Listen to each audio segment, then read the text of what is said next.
আসসালামু আলাইকুম দর্শক, লন্ডন থেকে কাজী হেমায়েতুদ্দিন মিশন। ইরান কামাল করে দিচ্ছে। কেন ইরানি মিসাইলকে আটকাতে পারছে না ইসরায়েলের আকাশ সুরক্ষা?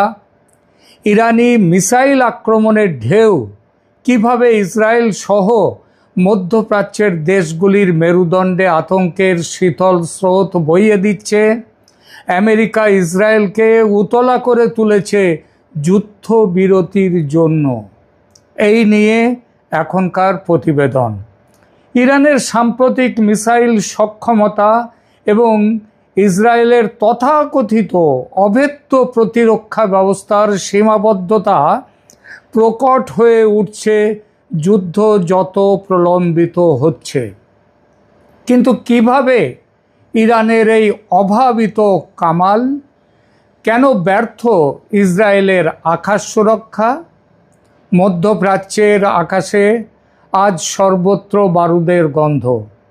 যে আকাশ একসময় ইসরায়েলের আয়রন ডোম আর অ্যারো সিস্টেমের নিশ্ছিদ্র নিরাপত্তায় মোড়া ছিল, আজ সেই আকাশ চিরে ধেয়ে আসছে পারস্যের অগ্নিগোলক।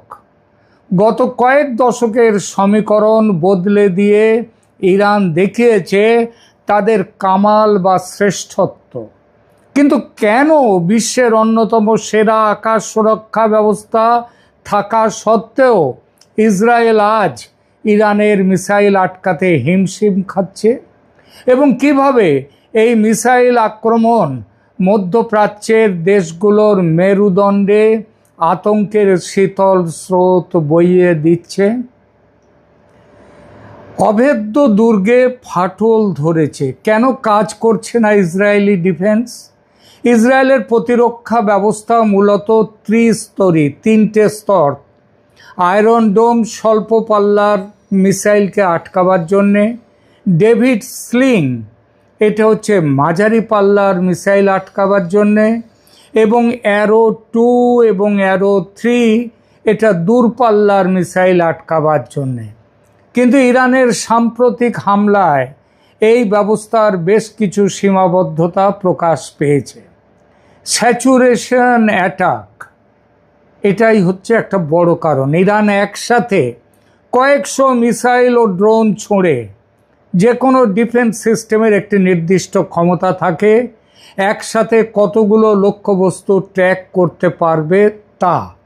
ইরান যখন বৃষ্টির মতো মিসাইল ছোড়ে তখন সিস্টেমটি ওভারলোড হয়ে যায়। হাইপারসনিক গতির মিসাইল, ইরানের নতুন প্রজন্মের মিসাইল যেমন ফাতা-1 শব্দের চেয়ে 5 থেকে 15 গুণ বেশি দ্রুত চলে। এই গতির সামনে বর্তমানে ইসরায়েলের ইন্টারসেপ্টর মিসাইলগুলো অকেজো হয়ে পড়ে। এর সাথে যোগ করুন কস্ট বেনিফিট রেশিও।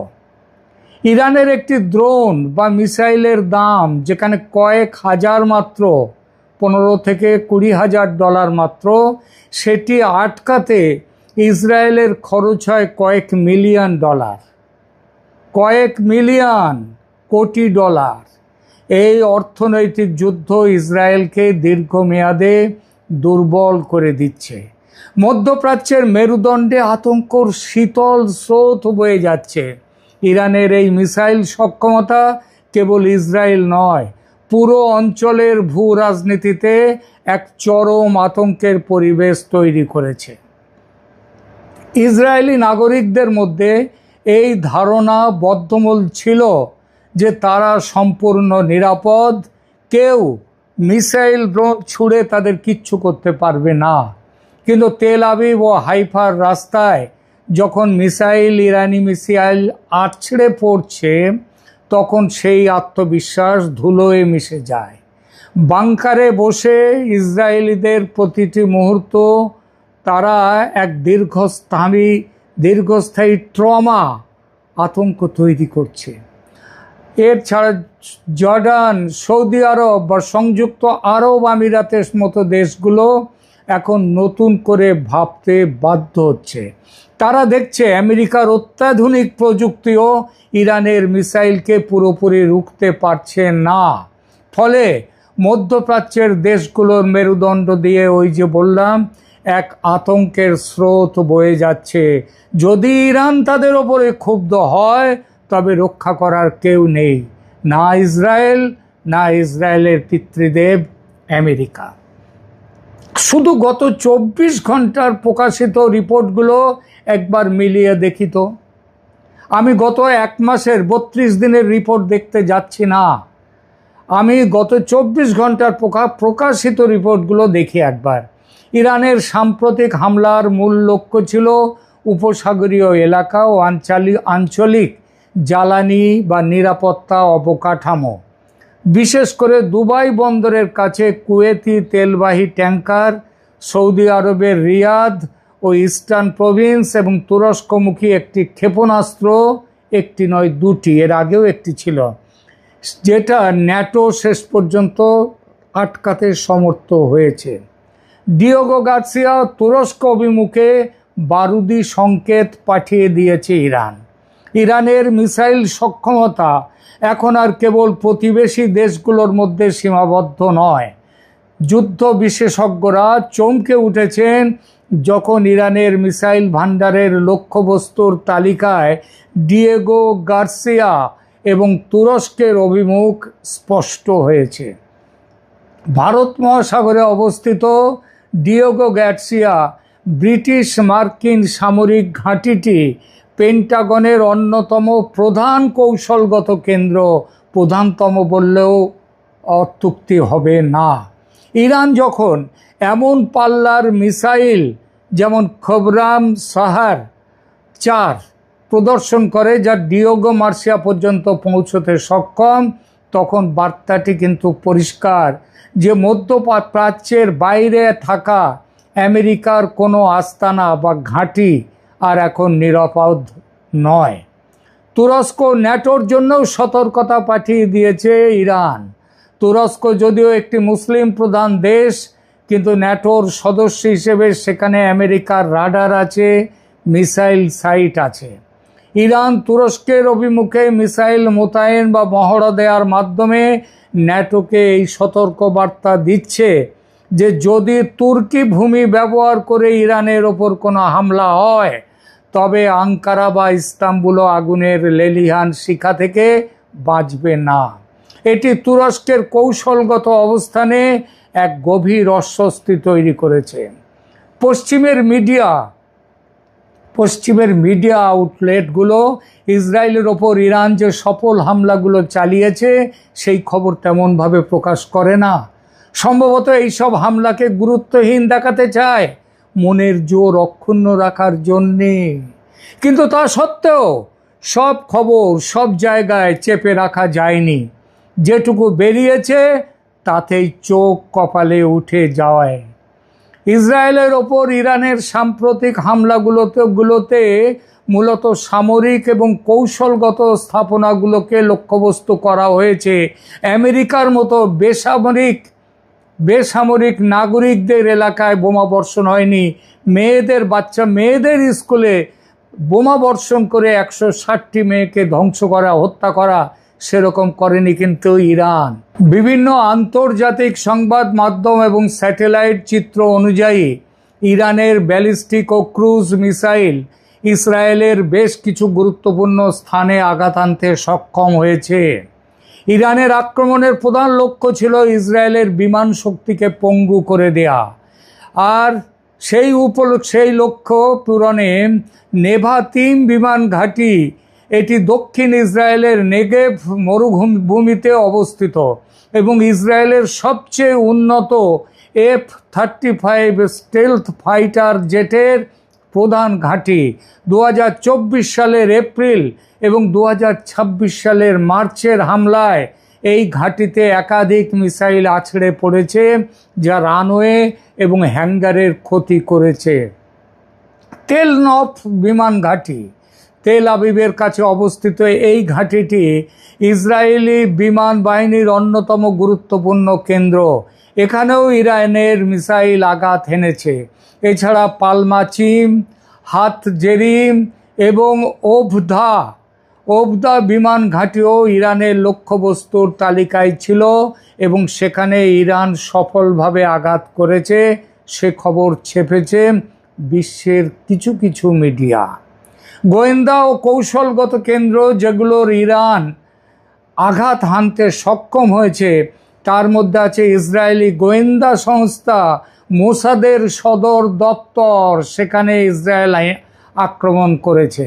তেল আবিবের গ্লিলট এলাকায় অবস্থিত মোসাদের সদর দপ্তর এবং ইউনিট ৮,২০০ গোয়েন্দা কেন্দ্র লক্ষ্য করে ইরান ইতিমধ্যে বেশ কয়েকবার হামলা চালিয়েছে। ইসরায়েল কি বলেছে? বড় ধরনের ক্ষতির কথা অস্বীকার করেছে, তবে আক্রমণ যে হয়েছে সেটা স্বীকার করেছে এবং এই এলাকার আশেপাশে মিসাইল আছড়ে পড়ে যে বিশাল বিশাল ক্রেটার গর্ত তৈরি করেছে সেগুলো দেখা গেছে। সিনবেট সদর দপ্তর, ইসরায়েলের অভ্যন্তরীণ নিরাপত্তা সংস্থার সদর দপ্তরকেও ইরান তাদের লক্ষ্যবস্তু হিসাবে চিহ্নিত করেছে এবং আঘাত এনেছে। ডিমোনার নাম আপনারা শুনেছেন। এই শহরের কাছেই আছে ইসরায়েলের অত্যন্ত সংবেদনশীল পারমাণবিক গবেষণা কেন্দ্র। 2026 সালের মার্চের এই কয়েকদিন আগে, দুদিন আগে সেই হামলায় ডিমোনার যে আবাসিক এলাকায় সরাসরি ইরানি মিসাইল গিয়ে আঘাত এনেছে, যা পারমাণবিক কেন্দ্রের নিরাপত্তার জন্য বড় উদ্বেগের কারণ হয়ে দাঁড়িয়েছে।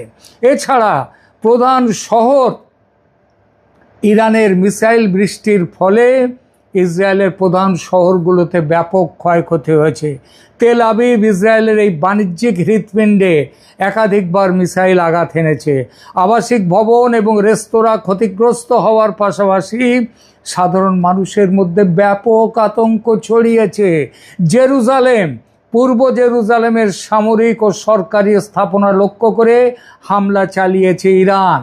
এছাড়া আল আকসা মসজিদ সংলগ্ন এলাকায় এবং পুরনো শহরের ওপর দিয়ে ইরানের মিসাইল উড়ে যেতে দেখা গেছে এবং সেখানে ধ্বংস হওয়ার পর সেই ধ্বংসাবশেষ বেশ পড়ে সেখানেও বিস্ফোরণ ঘটিয়েছে নিচে। হাইফা উত্তর ইসরায়েলের এই বন্দর নগরী এবং এর শিল্পাঞ্চল ইরানের অন্যতম প্রধান টার্গেট। এখানকার সামরিক ও নিরাপত্তা কেন্দ্রগুলোতে একাধিকবার আক্রমণের খবর পাওয়া গেছে, ইরানি আক্রমণের খবর।